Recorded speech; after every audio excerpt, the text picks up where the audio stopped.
Manusia, hewan maupun tumbuhan, sebagai makhluk hidup, kita perlu oksigen untuk hidup. Waktu bernafas, kita mempunyai organ-organ yang bekerja sama dan membentuk sistem organ yang bekerja mengatur oksigen yang ada di lingkungan hidup sampai pada setiap sel yang kita butuhkan. Oksigen ini tidak tersedia di dalam tubuh makhluk hidup. Kita mendapatkan oksigen dari lingkungan sekitar kita.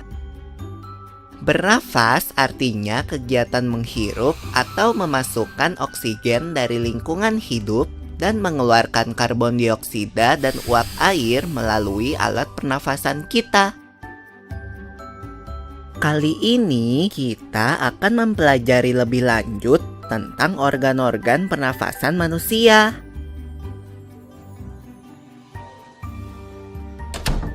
Lula, kamu tahu enggak kalau alat pernafasan kita terdiri atas hidung, batang tenggorok atau trakea, cabang batang tenggorok atau bronkus, dan paru-paru? Iya, Pipo. Melalui lubang hidung, udara mendapatkan jalan keluar dan masuk ke dalam tubuh kita. Tapi, selain itu, udara juga dapat keluar masuk melalui mulut loh. Namun, jika kita bernafas menggunakan hidung, akan lebih baik loh, Pipo. Karena terdapat lendir dan rambut-rambut halus. Rambut-rambut halus ini berfungsi untuk menyaring udara yang mengandung debu, kotoran, dan kuman penyakit. Benar sekali, Lula. Selaput lendir berfungsi untuk mengatur suhu udara yang akan masuk ke paru-paru dan mengatur kelembapan udara agar sesuai dengan kelembapan tubuh. Hidung juga jalur yang langsung terhubung dengan alat pernafasan berikutnya, yaitu tenggorokan. Tenggorokan merupakan alat pernafasan manusia yang kedua. Pada tenggorokan terdapat laring atau pangkal tenggorok dan batang tenggorok atau trakea. Pada bagian dalam dinding batang tenggorok terdapat selaput lendir dan rambut-rambut halus yang selalu bergetar yang berfungsi menghalangi benda-benda asing yang akan masuk ke paru-paru. Pernahkah kalian tersedak? Kamu pernah enggak, Lula? Pernah banget, Pipo. Itu kenapa ya, by the way? Tersedak merupakan gerak refleks untuk mengeluarkan kembali benda atau makanan yang masuk ke saluran pernafasan. Oh, aku tahu.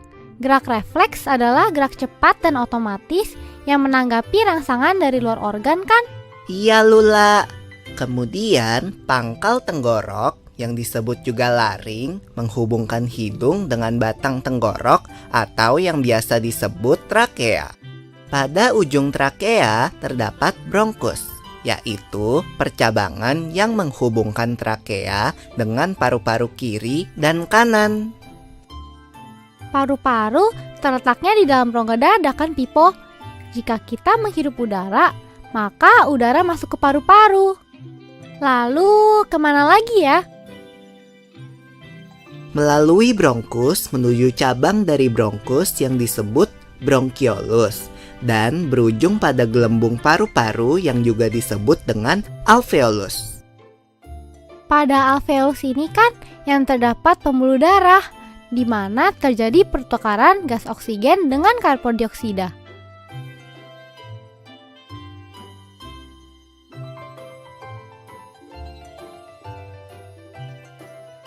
Well, Pipo, tahu gak kalau sistem pernafasan kita terdiri dari dua, kan? Yaitu sistem pernafasan dada yang umum kita lakukan dan juga sistem pernafasan perut. Jelasin dong, Pipo, apa sih perbedaan detailnya? Pernafasan dada terjadi karena gerakan tulang rusuk oleh otot-otot antar rusuk. Pengambilan udara terjadi saat otot antar rusuk berkontraksi atau mengerut, sehingga tulang rusuk terangkat ke atas menyebabkan rongga dada dan paru-paru membesar. Oh begitu, berarti pengeluaran udara terjadi saat otot antar rusuk berelaksasi atau mengendur. Saat itu, tulang rusuk turun ke posisi semula, menyebabkan rongga dada dan paru-paru mengecil, kan? Ya, benar sekali. Lalu menurut kamu, bagaimana dengan pernafasan perut kita, Lula? Aku belum yakin banget sih, Pipo. Jelasin dong. Pernafasan perut terjadi karena gerakan otot diafragma, yaitu sekat yang membatasi antara rongga dada dan rongga perut. Pengambilan udara terjadi saat otot diafragma berkontraksi. Posisi diafragma mendatar menyebabkan rongga dada dan paru-paru membesar. Berarti pengeluaran udara terjadi saat otot diafragma berelaksasi. Posisi diafragma melengkung ke atas, lalu menyebabkan rongga dada dan paru-paru mengecil. You're right, Lula.